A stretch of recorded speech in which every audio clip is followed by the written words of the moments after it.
I mean, what's Pro Football Focus doing? Last week they had Brady. This week they got Brady. We're literally doing it differently from everybody else. As a matter of fact, moving forward from this point on, I will not make reference to PFF. Ready to get into it? Yeah. All right. We're going team by team. I would be very careful about slinging stone. Am I going to get sued? We got legal on this? I like football season, and all the things that go with it.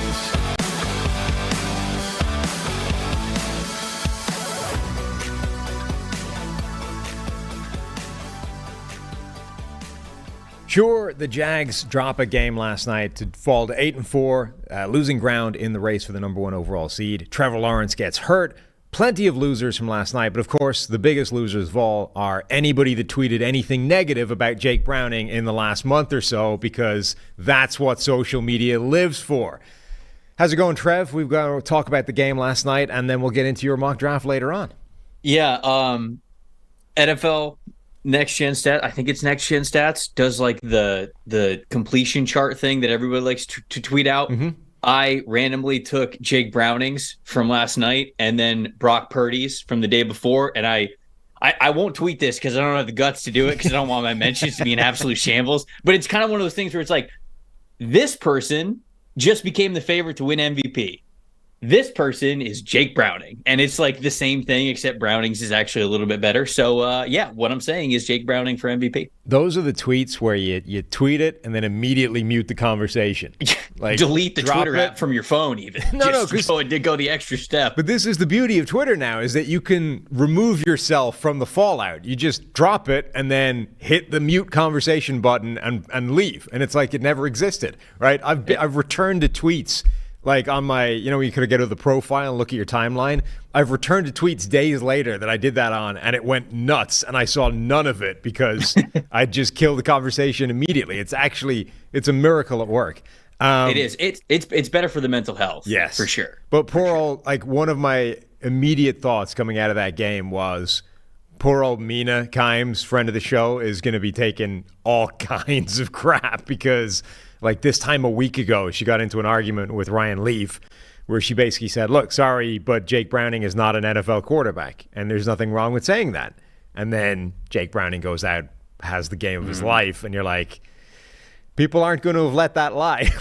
There are going to be some tweets. What? Jake Browning hadn't done crap throughout his NFL career to this point, but he just happens to go off in the game that the entire nation watched. Yeah. That's that also makes it tough. It was an entirely reasonable take to have, and then Jake Browning goes out and does that, and you're like, yeah, people aren't gonna be reasonable about that. They're not gonna let that lie. They're gonna come after you, and I'm pretty sure they will have. So it was kind of funny because the first, I would say, 10.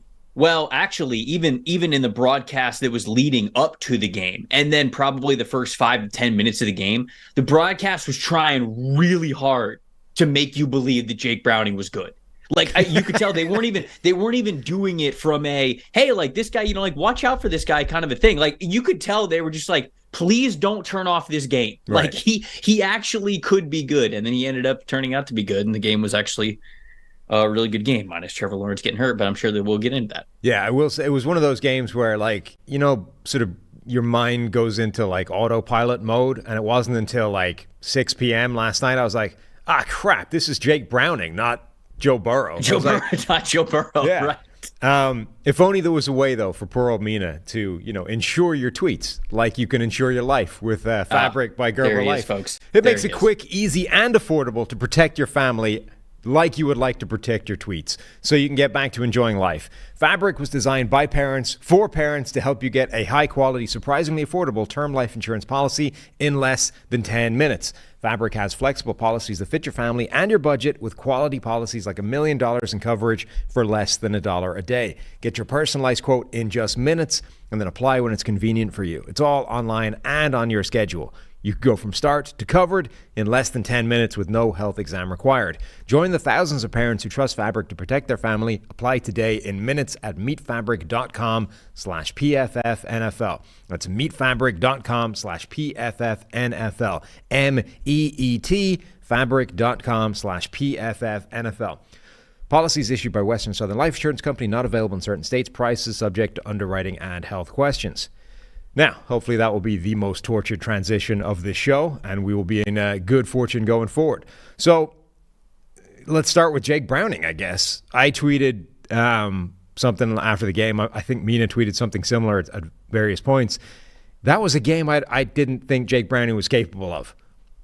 Yeah, I mean, it wasn't. I mean, that's, of course, like the way that you have to go about it. Anybody that was sitting here outside of maybe kin to Jake Browning that said that they would have expected this is lying. He basically had the best version of an NFL game that he possibly could. But to me, it's I kind of laugh because on the timeline, I think people were saying this and most were joking, but I think some weren't joking where they were like, see, Burrow's a system quarterback. He's not really that good. Because everybody, when Burrow was coming out of the draft, Burrow doesn't have this like insane arm talent or these this insane, like these physical gifts. And so I think a lot of people have looked at Burrow and they've been like, nah, he's just like a system dude. He's a facilitator. He's a point guard type of a quarterback. Like there's a bunch of people that are better than him. Like a lot of people will use that argument if they want to say that Josh Allen's better than him, that Justin Herbert's better than him, that Lamar Jackson's better than him, like all that. And so last night was kind of these people that were talking about how Burrow and Browning are like these system quarterbacks. And to me, obviously saying that is too far.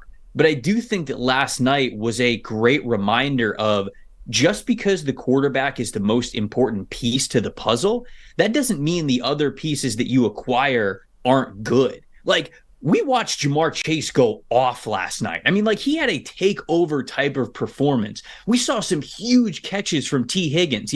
Tyler Boyd, all right, maybe not a great quarterback, but like Tyler Boyd had some good plays. Joe Mixon had some good plays. Like this showed me that the Cincinnati Bengals, it reminded me that the Cincinnati Bengals have a really good offense. And I think that those pieces that are there are still talented, even if it's not Joe Burrow passing them the ball. So, no, I don't think that Joe Burrow is a full product of the environment that he is in Cincinnati. He is the most important piece of that puzzle. You're not going to hear me say otherwise. But last night was a good reminder of just because they don't play quarterback doesn't mean those really talented guys like T. Higgins, like Jamar Chase, like the latter, they don't bring things to the table because they do, and they were able to show it last night.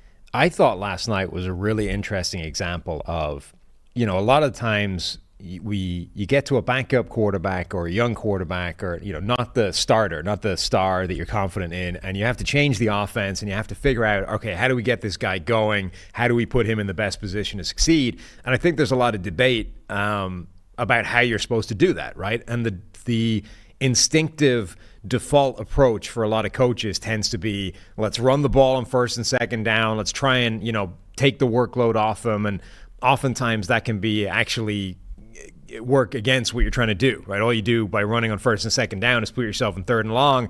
And now your young, inexperienced quarterback has got to execute 3rd and 8 instead of 3rd and 2 or whatever. It's just more difficult.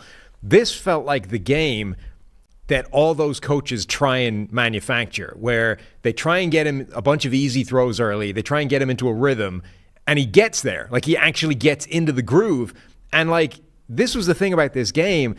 It started off, and it looked similar to what the Patriots were trying to do earlier in the week with Bailey Zappi, right?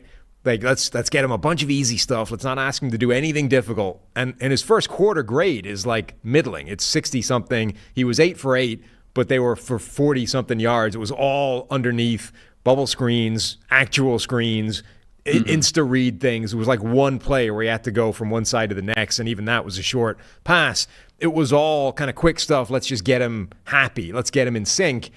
And then it's like he did. He got in the zone. Like, they actually successfully activated Jake Browning. Like, he got into that groove. And later in the game, he was just cooking. Like, that first quarter seemed to get him into the feel of the game, and he actually did reach that sort of, flow state that they're all trying to get these quarterbacks into. Yeah, and I think that, there are a couple of plays that go a long way into that, right? I mean, I think that Chase Brown's long run goes into that because there's an explosive that you kind of weren't expecting. Obviously, the touchdown to Jamar Chase is like, damn, okay, because when you think about it, I agree completely with what you were saying. When you go into an approach as an offense coordinator and you're like, well, we've got to kind of limit things a little bit. We've got to lean on the run game more. Well, what do you think the defense is thinking? Right. They're thinking the same thing. They're thinking this dude's trash. This guy's not Joe Burrow. Let's get after his ass. And so you're going to play a lot of single high stuff because you don't feel like you have to allocate 2 guys deep. So you're going to play a lot of single high stuff. You're going to be able to stack the box. You're going to be able to get more aggressive. You're going to be able to play run blitzes. And so if you're just running the ball on obvious situations on, especially if you get into these situations that are, okay, maybe we're not running the ball on first down, but let's do a short pass on first down. Oh, shoot, it went incomplete. Now let's run it. Let's run it on 2nd and 10. It's like, all right, you're becoming so predictable at this point. The defense can get overly aggressive. But when you're able to hit a couple of these explosives and when you are able to, of course, put the defense on their heels, then all of a sudden it's almost worse because they weren't expecting this out of a quarterback that wasn't very good. And so it almost shell shocks them even more. And I think the Jamar Chase catch that ended up going for a long touchdown on Tyson Campbell, that's one where you go, shit, what do we do now? They were not expecting that kind of a play, that kind of a throw from him, and it absolutely burns him. And in a very close game where, okay, sometimes they were ahead by a touchdown, sometimes they were behind. Like, it was just a very back and forth 1-score game basically the whole time. You can't afford to take these crazy risks. If they were up double digits, maybe it's a little bit different. Maybe you can stay aggressive. But I agree with you. You have to be able to, even with a backup quarterback, you got to be able to play to their strengths. There's no doubt about it. But you got to run things that are still going to be able to move the ball through the air. You cannot become predictable in what you do. You cannot just sit here and say, oh, a good run game is going to be the best friend of a backup quarterback that's in there. Because where that is true, it's not just a run game that is the best friend of a backup quarterback. It is an effective run game. And how are you an effective run game? You've got to keep the defense on their heels. You've got to lighten up the box a little bit. You've got to be able to give them some looks they were not expecting in the passing game, even if it's shorter stuff. So it really did feel like a perfect game plan that was manifested last night for the Cincinnati Bengals, for them to come away with that victory and for Jake Browning to be able to play the way that he did. Not to take anything away from him because he still did it, but it was a great game plan from what that offensive staff in Cincinnati put out there. Yeah, Browning's PFF grade in the first quarter for that game, 74.3, and from that point on, the second quarter into overtime, it ended up being, that's I'm looking at downs. That was 60-something, 69 in the first quarter, nice. And then 91 point something for quarters 2 onwards. Like, he went from executing. Damn, it was elite. He hit the elite mark. He went That's from awesome. Executing, a very simple game plan pretty well in the first quarter to absolutely taking over. So 64.6 in that first quarter. So basically exactly average, just executing what he was asked, doing nothing above and beyond, nothing crazy, and then 91.3 from the second quarter into overtime. Jake Browning found the groove that everybody tries to get those young quarterbacks into, because this is the interesting element, right? This is the crux of the Ryan Leaf, Mina Kimes argument. All of these guys that make it to the NFL have talent. You can't make it as far as this by being a total and complete bum who has nothing, no ability to do anything. You're a talented quarterback if you've made it as far as the NFL. Now, where Mina's point is, you're comparing these guys against other elite quarterbacks. And even in this game, Jake Browning is being directly compared to both Trevor Lawrence, the number 1 overall pick, and Joe Burrow, a number 1 overall pick, because he's the guy not there. And it's in comparison to those guys that they look bad, right? But a lot of the times the difference between that can be, do you hit that groove where you're just in the zone and you're playing at your best self? And Browning hit that in this game. This is not going to be his baseline, but for 3-4 quarters, if you count overtime, he hit that flow state where he's capable of being Joe Burrow and Trevor Lawrence and doing almost the same things. He doesn't have quite the same physical tool set, but he shows that even a Jake Browning or, insert whatever quarterback you like as a backup, they have the ability to tap into that zone where they're playing their best football, and that looks great.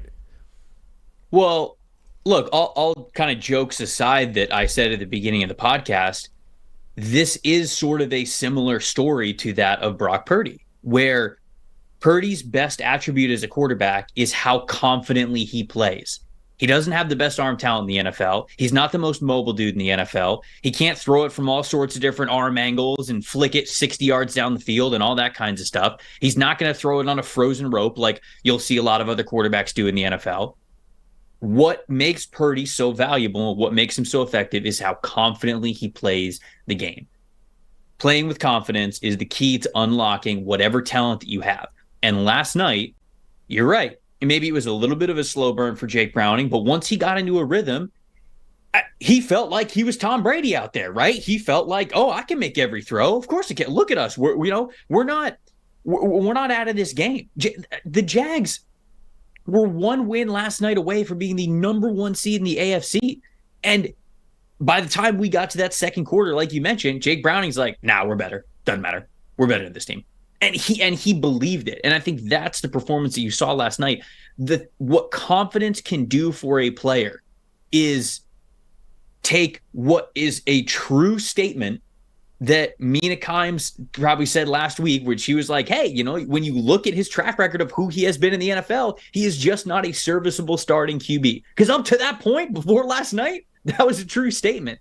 But it was the fact that he played with so much confidence in whatever he is capable of, he will perform to the best of his abilities.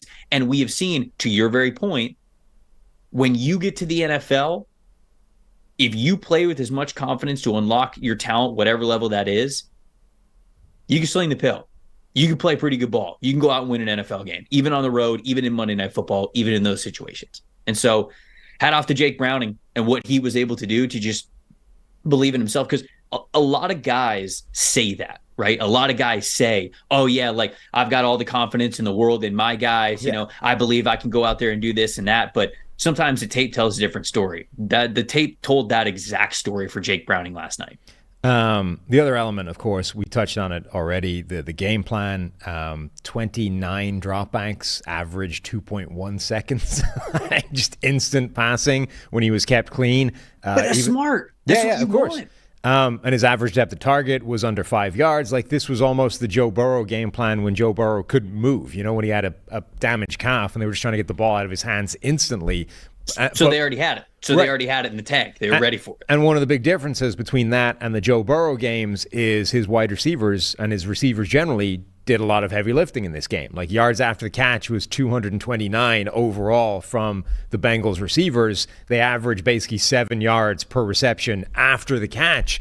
Those guys picked up first downs, helped Jake Browning, did a good job, find the right place to go with the ball, delivered the ball where it needed to go, and then receivers started making plays after the catch as well. And that's how you keep drives going if you're not going to attempt those deep shots down the field. So everything was functioning really for the Bengals offense, except in crazy Tyler Boyd pass. Could have done without that one. That's all I'm saying. We could have done without the Tyler Boyd pass. That one was ugly. Can we flip over? Can I at least talk about Josh Allen? Allen. That dude is unbelievable. I mean, what he is doing this year in a contract year, he's tacking on like an extra $3-4 million per year onto what he was going to get paid before because of how incredibly dominant he has been and how without him, I don't know what that Jags defensive line is, but with him, it's certainly something that you have to pay attention to it, and you've got to really be able to get the ball out of your hands pretty quickly every single play. And it just the way that he was able to take over that game and the way that he's been able to do that, I think, so many times this season. What a performance from him. So I wanted to hat tip Josh Allen, albeit in a loss, just what he has been able to do this season and then last night too. Yeah, he's been their sole consistent source of pass rush for a couple of years now, and has been a real force for them, even when nobody else has really met him. I think there were a few interesting defensive performances. So Jacksonville's defense generally struggled. They, I think, would have been expecting to have a big game against Jake Browning, and it just didn't happen. Even Josh Allen, who was one of their better performers, it was far from his best game of the season, even though he had a couple of sacks. But their defense didn't dominate. Meanwhile, DJ Reader had an absolutely insane game. Trey Hendrickson looked back for the first time since injuring his knee, like actually a consistent source of pressure, winning all the time. And it was his rush that kind of caused that Walker Little, Trevor Lawrence collision that puts Trevor Lawrence down with that ankle injury, unfortunately for him, late in the game. Mike Hilton had a great game. Like the Bengals defense was the team that started making some plays, particularly late in the game when Jacksonville was trying to chase it. And that's not really shocking to me, right? I mean, I think that defense is just up and down naturally. So when people like look at a defense and be like, oh, it's maybe not as good as the peak that it was like a couple years ago or a couple of weeks ago, like that's going to happen. Defense is just an up and down ride often, but Lou Anarumo is one of the best defensive coordinators in the game. And I think that the pieces that Cincinnati has is still a postseason caliber type of defense. And so that to me was not really a big shock that I saw a lot of those guys like Hendrickson, like Reader, like Hilton, like Awuzie, like those players making plays just was not a shock to me, because that's what I've come to know Cincinnati is capable of. And even in tough environments, even on the road, even in prime time, this is a group that I believe can have a really good performance any single week. So that was another good one that we saw last night, no doubt. And then there were a few kind of mistakes across the board. We talked about the crazy pass attempt by Tyler Boyd. Calvin Ridley drops that weird pass where Trevor Lawrence kind of gets out of the bad snap and just lofts it up and lands in his hands. And then he caught the one at the end. Yeah, that was the penalty. It was like by holding. Calvin Ridley has become so frustrating just because he's so good. And then you will get plays like the one where it just goes straight through his hands, and you're like, dude, you got to be able to haul that one in. And then the one that would have mattered the most had it not been a holding penalty, he goes up and skies it and times it so well and gets in between the two defenders and ropes it in, and he just like could not have been more confident doing that. And I think that's the Calvin Ridley that has shown up throughout the year, but it's been a frustrating part of, to me, I think the Jags are a high ceiling type of a team, but I also feel like they're a low floor type of a team. Like the variance on what the Jacksonville Jaguars are this season is the gap between what they could be and then what they might be is way too vast for me to really have a lot of faith in this team to make a deep postseason run. Because when I look at teams that I think are legitimate Super Bowl contenders, I think about teams that, regardless of where the game is being played, and certainly in the postseason, at home is better than on the road. But we've seen plenty of wild card teams win the Super Bowl before. The difference is, are you a team that can win at least 3 games in a row against opponents that only get tougher as the weeks go on? Sometimes if you're a wild card, obviously, you got to win 4 in a row to end up winning a Super Bowl. And I just don't have that kind of confidence. Regardless of Trevor Lawrence getting hurt, right? Let's say Trevor Lawrence did not get hurt last night. He comes out of the game, but we'll still say the Bengals won in the end. That team is one that I struggle believing can win 3 or 4 in a row against the best teams in the NFL. Can they beat 1 or 2 of them? Yes, I think they can compete, and they've shown that this year. They have that talent level. But the consistencies with Jacksonville are not there to me like they have been for other teams. And so that's what gives me worry. Even if Trevor Lawrence ends up being fine, which, did we get an update this morning? I mean, is it like just an ankle thing and he'll probably be out like a couple of weeks? Because that I thought that dude was done for the season when we watched what he was doing when he was getting off the field. Yeah, I think he's supposed to have an MRI today, so we're not going to know the full extent of it yet. The Twitter doctors out there in force last night were actually relatively optimistic. You know, they were saying maybe a short-term ankle injury, not, a season ender or anything like that. The Jags are interesting. They feel a lot like the Lions to me, where at their best, and not even at their best, but like their overall resume is building towards, elite contender. Like they were in the running, still are, I guess, for the number 1 seed in the AFC.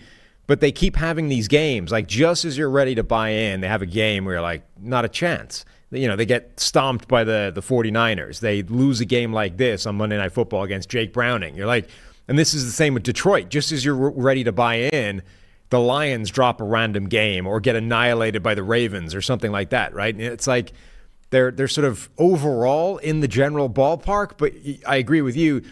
Part of that can you win a Super Bowl thing is you need to be able to go a month without having a game like that, you know? Yeah. And neither of those teams seem to be able to do that so far this season.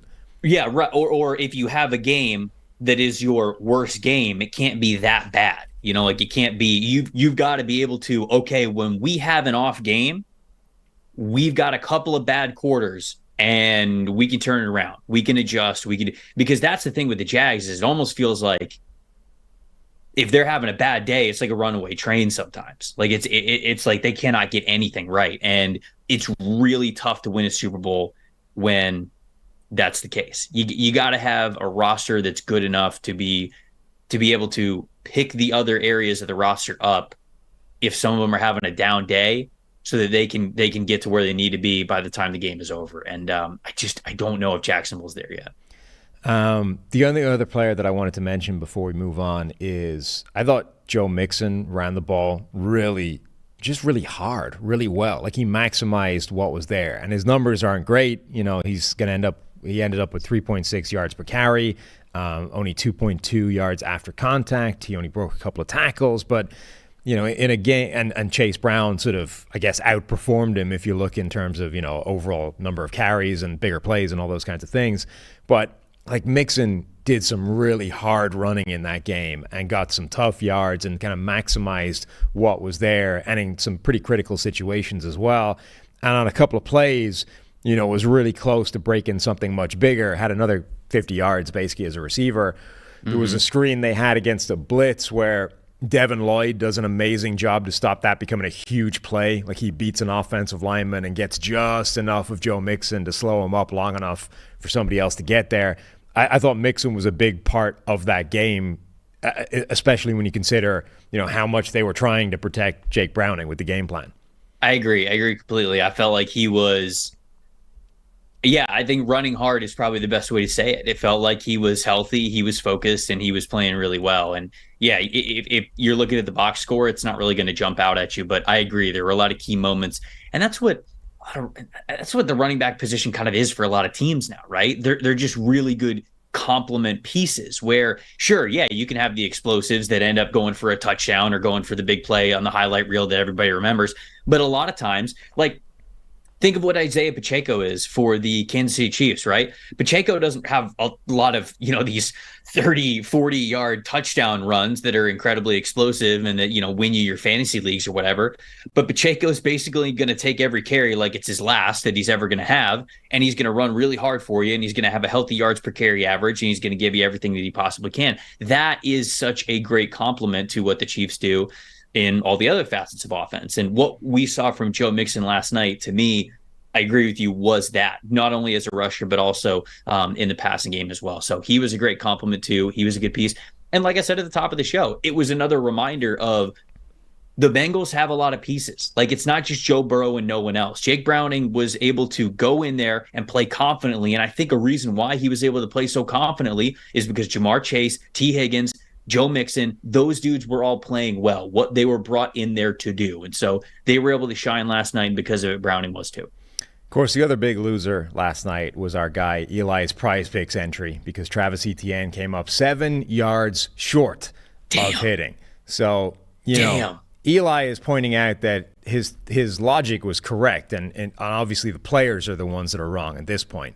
But he's not letting it get him down. He's back. He's back with a new and improved Prize Picks lineup for the upcoming games. Now, what he's going with here, TJ Hawkinson to have more than 52.5 receiving yards, Nico Collins to have more than 57.5 receiving yards, and Adam Thielen to have more than 55.5 receiving yards. He's got quite a long and lengthy explanation for these picks, which I'm not going to go into right now, but he convinced me that these are the ones that are going to hit. Guaranteed, an Eli guarantee. I'm not sure how much that's worth to anybody, but he guarantees that this is the time. This is the Prize Picks lineup that is going to come good and make everybody look great. The Collins one is the toughest one. If he hits the Collins one, I think the other ones will hit. Yeah, of course, Tank Dell no longer there, so you would expect Collins to get loaded up in terms of targets. So, he's got a chance. Anyway, Yeah, I don't know Jets. if Eli is in the Prize Picks community plays, along with rapper Meek Mill and comedian Andrew Schultz. He I don't should know. be. I don't know if If he's not, Eli's he there should as be. well. But maybe we can get him in there. Maybe we'll talk to the Prize Picks people and get Eli in the community plays under the promos tab of the app, where you can see the entries from some of the biggest names in the Prize Picks community each week, and who bigger than Eli. Prize Picks also offers a reboot policy so that your entries stay in play even if one of your picks gets injured. For football and basketball games, if you have a player who exits the game in the first half and does not return in the second, that player is rebooted. Prize Picks is the only daily fantasy sports platform with an injury insurance policy.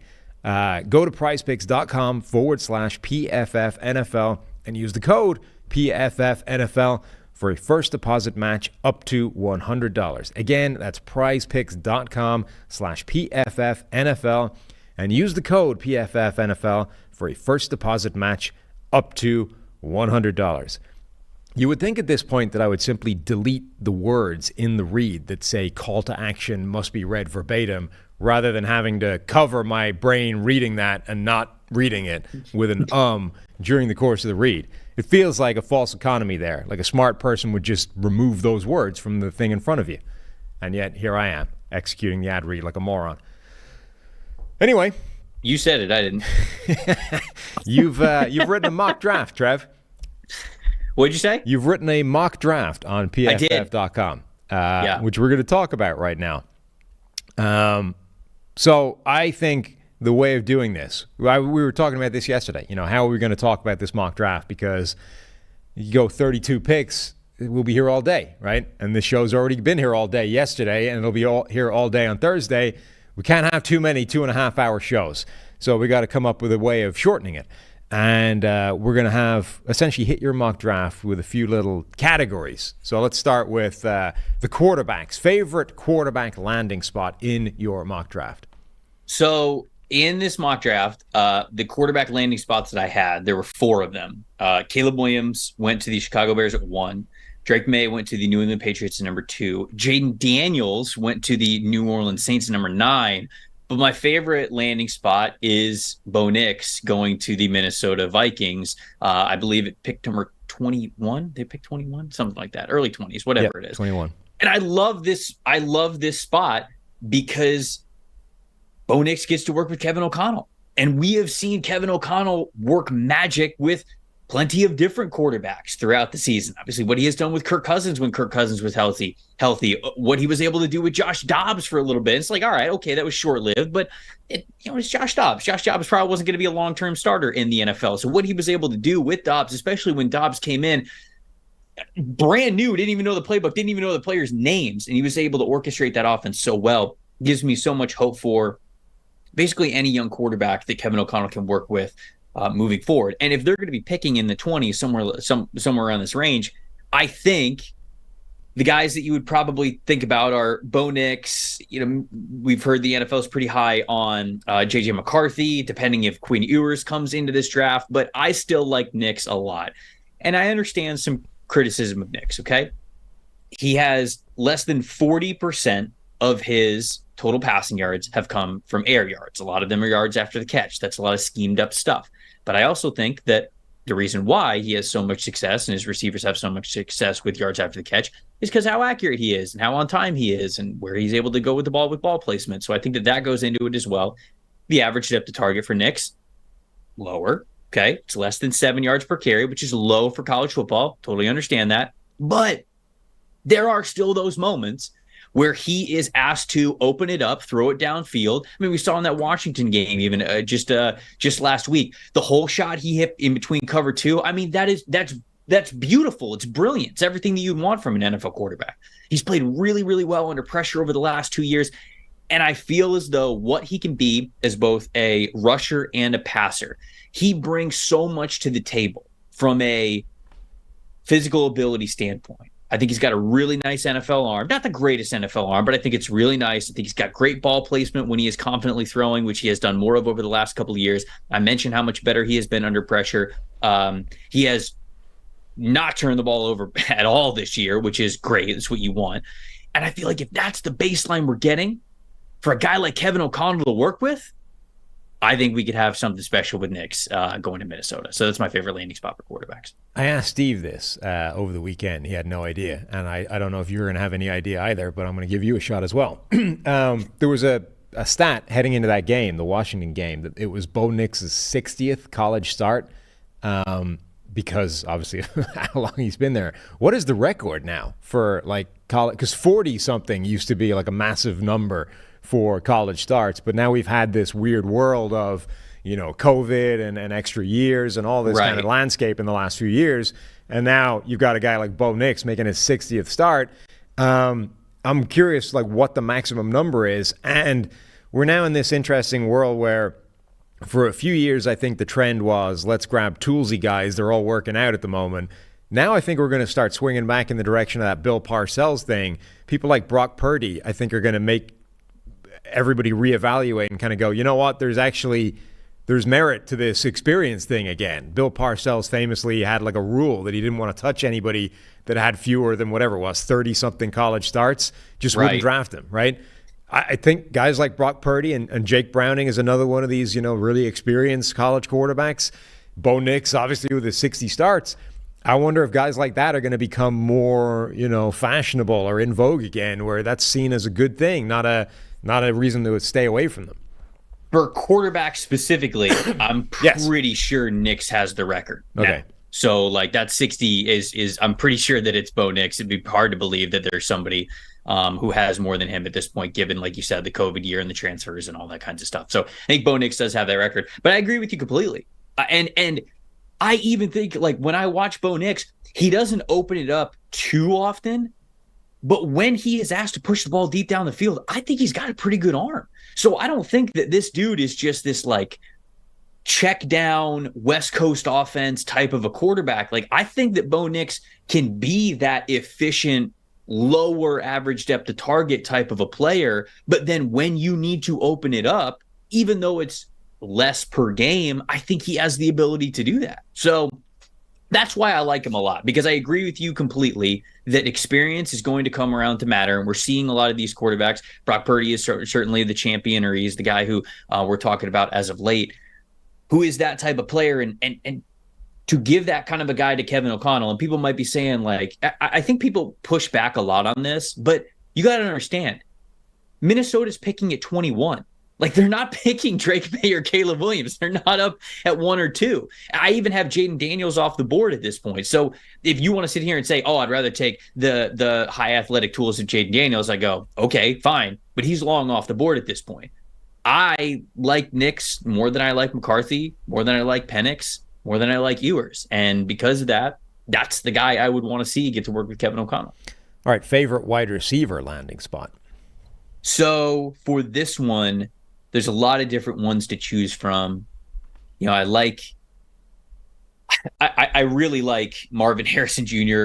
going to the Arizona Cardinals to get to work with Kyler Murray. Like, I think that's just going to be absolute magic. But the pick, that's kind of an obvious one, and we'll talk about Marvin Harrison Jr. a little bit later in our superlatives.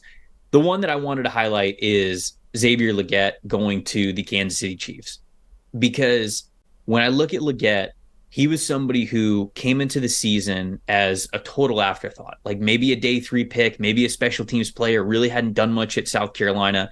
And so for him to have the year that he just had this past season, it's like the coaches, everyone around him was like, it's just work ethic, man. Work ethic is why this guy was able to become the dominant receiver that we saw this past year. And when you combine his work ethic and him kind of coming around to really understanding and being able to dominate the position as a wide receiver, he's 6'3", he's 227 pounds, and he reminds people, myself included, of DK Metcalf, like the type of caliber athlete he is at his size. I think I was higher on DK Metcalf than I was on Xavier Legette that I am right now, but it's that sort of similar player. And for the Chiefs specifically, they don't really have that big-bodied, on the line of scrimmage, outside X wide receiver right now. They just don't. They've got some field stretchers. They've got some underneath players, Sky Moore, Rashee Rice, Travis Kelce obviously is Travis Kelce, but he's aging. They need a contested catch, athletic beast on the outside. And to me, that is Xavier Legette. And I would absolutely love this fit if he was able to go to Kansas City. So you have 6 wide receivers going in the first round and one more with pick number 33, the top pick of the second round. So it's another year, and we kind of covered this already when we talked about the wide receiver class. It's looking like another year of a lot of wide receivers that are very good at the top of this draft. Yeah, and that's why we get into some of these debates of, okay, what do you do with Marvin Harrison Jr.? Do you take him number 1 overall? Because a lot of people are going to have him number 1 overall on their big boards because he's going to be the most complete player in this draft. But, and maybe it's not even Marvin Harrison Jr. People have the same debate with Rome Odunze from Washington or Malik Neighbors from LSU. Okay, are you picking them above some edge rushers that you like, some really good offensive tackles that we have in this class? Those debates will come up, and you'll hear a lot of people, myself included, just throw in there that, hey, it's not that these wide receivers aren't great, and it's not that I don't think that they could be future wide receiver ones and really high impact players, because they can be, but it's just where the game is right now. There's a good chance you're going to be able to get a really good wide receiver at least every other year, whether it's in free agency or whether it is in the NFL draft, because there's just so many of them. The game at the college level is so spread out. The game at the high school level is so spread out.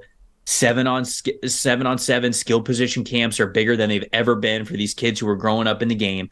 And because of that, we are seeing more wide receivers become these dominant players before they even get to the NFL. And that's what's pumping up a lot of these wide receiver numbers.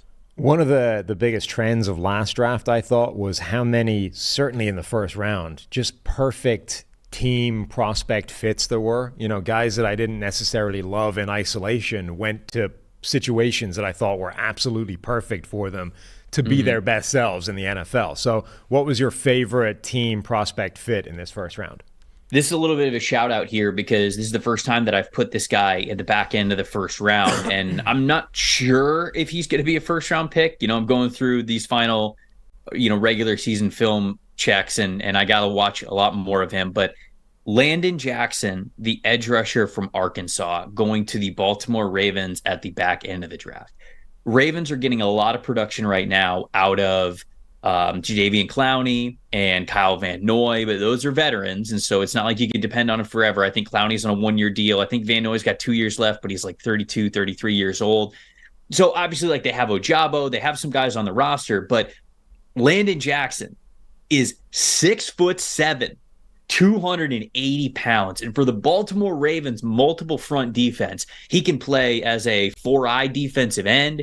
He can play as a 3 technique at times. He can play as a 5 technique defensive end. And he can even play as a 2-point stand-up pass rusher in a wide 9 alignment or a 7 technique or whatever you're going to put him at. So the versatility that he has with his size alone is something that I love for Baltimore. He can impact the game as an inside out kind of a defender. I think that he's really explosive for a player that's his size. His length is obviously such a great attribute for him. And you can even see the beginnings of him really understanding pass rush plans this year. And there are a couple of reps where you go, whoa, the light turned on for him right there. And if we get more of that, because he is a young player, if we get more of that from him, I think that he could be incredibly effective at a multitude of different alignments along that defensive line. So for what he could be for Baltimore, that's why I really liked getting him into the back end of the first round to introduce him to some people. I like that. The Ravens, Jadeveon Clowney, given the season that he's having right now, I would imagine is going to go get a contract somewhere else, finally get the semi-long-term deal that he's looking for at this point. And I can't see Baltimore being interested in that. And they're constantly searching for a group of defensive linemen to be in that rotation. What was the toughest pick for you in this first round? The Chargers are a really tough team right now. I had them going with interior defensive tackle Jerzon Newton from Illinois. I think he's the top interior defensive lineman in this class. He's a 3-down type of defensive lineman who you can count on him for 3rd and long situations where he's got to pin his ears back and get after the passer. You can count on him for those early down works to really defend the line of scrimmage as well. So I think that that's a good pick. This wasn't a tough pick because of Jerzon Newton himself as a prospect. It's tough because the Chargers need a lot. The Chargers, I look at their first round pick and I almost, you want to pick like 3 or 4 players for them in the first round because they desperately need cornerback help as well. They need an outside cornerback for sure. The edge rusher, I know Khalil Mack's having a fantastic year, but he's still up there in age. Joey Bosa's not the player that he used to be. They're getting a lot from Tui Pelotu, but you need more on the edge, I think. And if Khalil Mack has any sort of drop off at all whatsoever moving forward, it's like, damn, they're all of a sudden pretty bare at edge rusher, let alone the help that they would need on the interior, where I think all 3 of their starting, or at least 2 of their 3 starting interior defensive linemen are pending free agents. So you've got potential needs at edge, potential needs on the interior defensive line, big time need at corner. And then when you look at their wide receiver situation, Mike Williams is banged up. Obviously, we're seeing him and he's not in the lineup right now. Keenan Allen, he ain't getting any younger, and Quentin Johnston's not panning out for them. So it's almost like, damn, they invested a first-round pick in wide receiver last year, and they kind of need wide receiver. And Gerald Everett's a pending free agent as well. Austin Eckler's probably gone after this year. So the Chargers were the toughest pick, not because of who I gave them, but because all of a sudden this team went from a playoff caliber team last year to the wheels have fallen off in a lot of ways, and including how you look at this roster long-term. They're also a difficult team because, so you're using the kind of draft order, if the draft started tomorrow, right, or the season finished. So they're picking number 12 overall. But they're also, like you would imagine after this season, people are getting fired in that building. We've no idea who's going to be there making the picks, right? If their head coach is gone, if their head coach and GM are gone, if the entire thing is being blown up, there'll be free agency to come. There'll be a bloodletting on that roster of, veterans getting let go. Like the Chargers might be the most difficult team in the NFL to figure out what the hell they're going to look like by the time the 12th overall pick rolls around on draft day, So I absolutely understand them being a difficult one. What about the easiest one? What's the biggest slam dunk on this draft?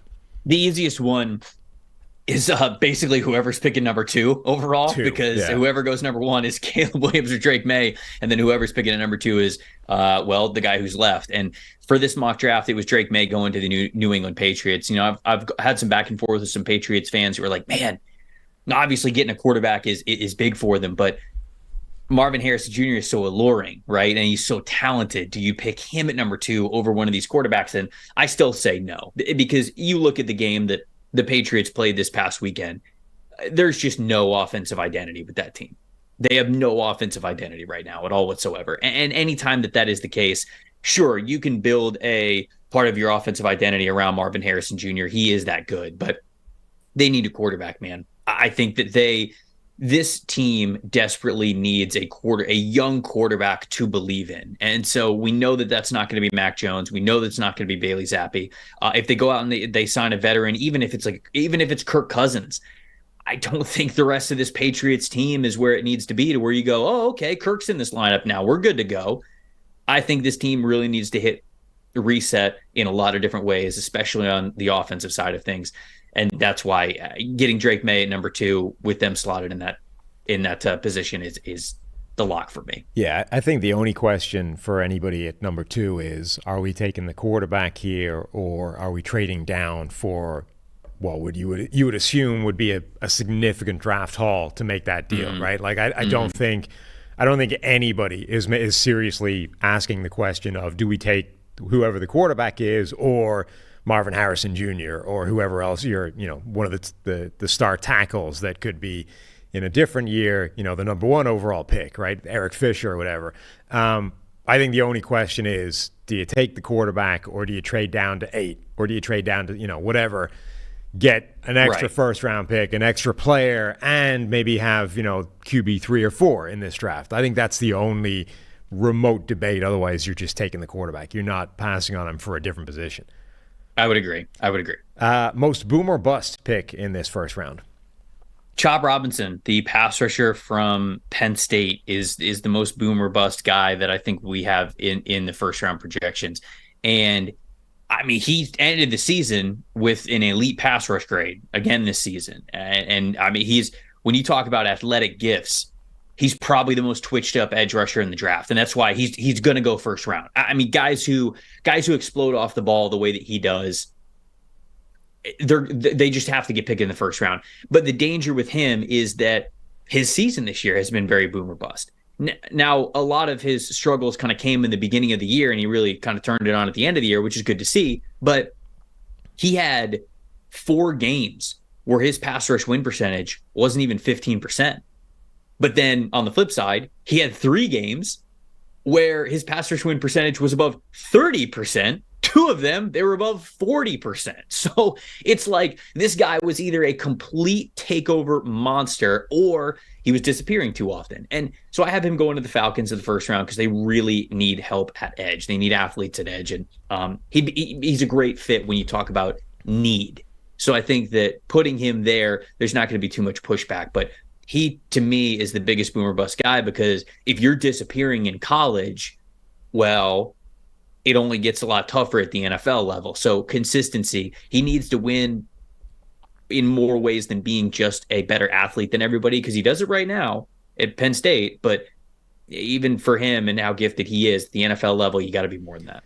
You have him going number 19 to the Atlanta Falcons, who obviously need still some edge rusher help. It would make sense from a fit point of view. Have you analyzed whether his boom or bust season is directly correlated to whether or not he's wearing gloves and sleeves? Like, are the bad games where he's out there barehanded, bare armed, just raw dogging it, trying to win? If I had my way, he would be in the NFL still wearing 44 because that is an ugly edge rusher number, but for some reason he makes it work. And he wouldn't have gloves on. He wouldn't have sleeves on. Like it would just be nothing. And then actually maybe it would be the plain white sleeves, but the baggy kind, not like the tight kind, the baggy kind. And then just the finger tape, no gloves, just the finger tape. That's it. So if I had my way, that's what Chop Robinson would be rocking. And in fact, you know what? In my Madden teams next year, that's what it's going to be. Anytime I draft him, I'm changing the aesthetic from him, whether he likes it or not. I just think we should make sure we have all stones overturned and make sure that we check that he's not just like, because it's an easy fix, right? If we just have to give him the right drip and he's good, I can solve that tomorrow. I don't need to, worry. I could take him in the top 10. Because all I got to do is make sure he's wearing the right stuff, and we're good. Shout out to Dripper Skip from It's Just Football. Probably my favorite segment that I've ever done for a show, which was absolutely ridiculous. Me and Mike Renner judging NFL players' fashions before games. That's just electric content that you can't get anywhere else. The late Mike Renner, rest in peace. Again, not actually dead. We had people, checking that the late people we mentioned, reference on the show all the time, hadn't in fact passed on. They are in fact just dead to us. They are perfectly alive and well. I know that because I was texting Renner yesterday. I went looking for my initial reaction to Quentin Johnston because I've told this story in the podcast. Like, my initial reaction was not good, and I remembered like messaging Renner being like, "Are you sure this guy is not in fact bad?" So I went on like January, whatever it was. I first get into the draft at the end of last season. January, I'm looking at Renner's big board. I'm going through the top prospects, and I start wide receiver 1, Quentin Johnston. And I found the message that I sent Renner on Slack. I might as well read it verbatim. Who are you here for? Yeah, it's mildly offensive, but only to Quentin Johnston. He has bigger problems to deal with right now, so we're probably good. January 24th. Mike, are you sure the TCU wide receiver isn't ass? Mike responds simply with yes. And I reply with, he kind of seems like ass. And then Mike replies with, he just needs some seasoning. And I said, I was kind of left with the question of what if Sidney Rice couldn't really catch when I was watching him? So that's my initial reaction on Quentin Johnston before I was walked back towards the herd and put him third in my rankings. The Sidney Rice but can't catch comp is unfortunately close. It's pretty accurate, right? A lot of people are also saying like Kevin White, like just, oh man. Well, I'm not going there yet. I'm not doing it. No. You can't make me do it. You can't make me do it. I won't go there yet. All right. I will not go there Instead of that, then, let's wrap this up with the biggest non-quarterback rookie impact from this first round. Who is going to make the biggest splash right away? Yeah, I think that this one's too easy. It's Marvin Harrison Jr. I think he's a 1,000-yard receiver next year, no question about it. I think that him and Kyler Murray are going to be one of the best quarterback wide receiver duos that we see in the league if this ends up happening. I mean, they're going to get a house together. They're going to be roommates. I mean, the chemistry is just going to be off the charts. They're going to be on the same like Call of Duty Pro League team in the offseason. Like that's what we're talking about here. So Marvin Harrison Jr., I went back and I watched his tape for final regular season evals earlier this week. He's probably going to be the highest film grade player I've ever had. That's the caliber of prospect that we're talking about here.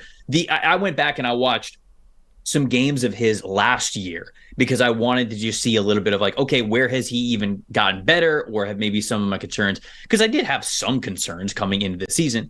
And last year I felt like in order for him to create separation, he got a little bit too handsy. It was a little too much of, okay, I'm pushing off like with full extension in the hands. It's like, all right, you're going to kind of get called for that every now and then. So that's not really a good habit to have. You want to either be able to separate with just your speed or being subtle with the body or, doing it with the elbow, whatever it is. And I felt like he was extending the hand a little too much last year. And I felt like, okay, the releases were good. He obviously had a vast releases to be able to go to really put corners in a blender, whether he was getting outside releases, inside releases, whatever it was. He understood the techniques of really how to mess with these guys off the line of scrimmage. But like the footwork getting into it, the foot speed, I should say, wasn't as quick, but he was 6'4". So during the summer, I was like, it's just because he's big.